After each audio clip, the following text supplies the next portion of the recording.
Hello, Cancer, Sun, Moon, Rising, and Venus signs. Kamusta kayo? Sana po nasa mabuti kayong kalagayan. Welcome back po sa Star Tarot. Kung bago kayo rito, welcome din kayo. Thank you sa inyong support. I truly appreciate it. God bless you all, Cancer. Pauna mensahe po ninyo ay Two of Swords. Ayan, so wake up, no? Sabi rito, what is it that you truly want? No? Kasi hindi ninyo ngayon, maaaring nasa gitna kayo ng sitwasyon na kailangan ninyo magdesisyon pero you can't make a decision yet kasi hindi kayo sigurado kung ano ang gusto ninyo. Kaya this is something na kailangan ninyo munang pag-isipan. Now, what do you really want? What you truly want? Para it will be easier for you to make a decision. Kasi alam na ninyo kung anong path ang dapat ninyong tahakin. Alam na ninyo kung ano yung kailangan ninyong gawin. Hindi ba? Kaya siguraduhin muna ninyo ano ang gusto ninyo, no? Ano yung gusto ninyong realidad na makita ninyo sa buhay ninyo? Anong resulta, no? Para malaman ninyo kung how you're going to start or where you're going to start or what you are going to start with para makarating kayo doon sa ano ninyo, sa end result, no, na gusto ninyo. So, what else for Cancer? We have Five of Pentacles. So, Cancer, most likely, ang kailangan ninyong pagdesisyonan dito also is related siguro sa finances. Maaring this is a financial decision na kinakaharap ninyo rito or haharapin ninyo, or maybe this is regarding trabaho, career, negosyo, or anything na related sa inyong kaperahan, no? So maaaring nandoon ang sitwasyon na ito, no? So maybe that is related to that. What else? We have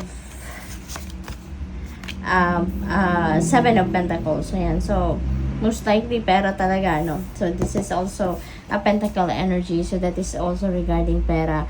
So maaaring ang iba din sa inyo rito on another on the other end, baka for others of you, meron din naman kayo ditong siguro investment, no, na ginawa, or baka meron kayong endeavor na ginawa, and maybe isa ngayon you are still needing some kind of diskarte, you know, or anything na kailangan pa ninyong gawin to continue to nurture and cultivate kung ano man yung sinimulan ninyo, no? Pwede rin na yung decision na ito, you know, maaring related din yan dito sa endeavor na to. Kasi maaring, because you're still, parang ano ito work in progress pa rin. So, siguro, kailangan din ninyo rito na dumiskarte din kung anong direction ang tatahakin ninyo. Oh, maaaring gano'n. So, siguro isa din yan sa mga pinag-iisipan din ninyo. So, yun. This could be related to this and to this. So, depende sa inyong sitwasyon. Pwede rin naman na hindi, diba? So, depende. So, we have the Hierophant energy. Maari ang iba sa inyo rito is looking for someone that can help you. Maari ang iba sa inyo dito naghahanap siguro kayo ng teacher, ng mentor, ng coach that can guide you, that can help you na magkaroon kayo ng kalinawan sa inyong isipan, makita ninyo yung clear direction of where you're heading dito sa sitwasyon na ito, no? Cancer. So maybe you are seeking for like-minded people so that yung mga taong ito would understand kung ano yung stand niyo ngayon, kung ano yung sitwasyon ninyo sa ngayon. Maybe you are seeking for advice from life coach, mentors, teachers, you know, mga ganon. Or anyone, no? Anyone na sa tingin ninyo makakatulong sa inyo na magkaroon ng malinaw, no, na decision. So, what else? We have Six of Swords. Ayan. So, tingnan niyo, napakaganda, no, Cancer. This is also a beautiful, a synchronicity. We have Five of Pentacles, Six of Swords, so Seven of Pentacles. So, kung napapansin niyo, we have ascending numbers. We have 5, we have 6, and we have 7. So, 5, 6, 7. That is ascending numbers, and that signifies progress of events. So, siguro meron kayong pag-usad na dito. So, maybe yung indecisiveness na ito might change soon at maaari magkaroon ka talaga kayo ng clear direction na sa ngayon ng isip ninyo. Magkakaroon na siguro ng enlightenment at makikita ninyo kung saan na to papunta, no? Saan na kayo papunta with the help of these people, no? So with the Six of Swords, this is moving on energy. Okay, this is moving on. You're heading towards a different path, definitely. Ang iba sa inyo dito, merong sitwasyon na iiwanan because kung ano man ang sitwasyon na iiwanan ninyo dito might be a situation na hindi ito na healthy para sa iyo or hindi na to makakabuti para sa inyo. So, this could be a toxic situation, this could be an unhealthy situation na iiwanan ninyo rito, no? So, that could be like that. Where you're heading is a way better situation than what you are living, no? So kaya kayo rito, yung parang mas magiging masaya na kayo, mas magiging fulfilled na kayo, mas magiging satisfied na kayo sa kung saan man kayo papunta rito, no?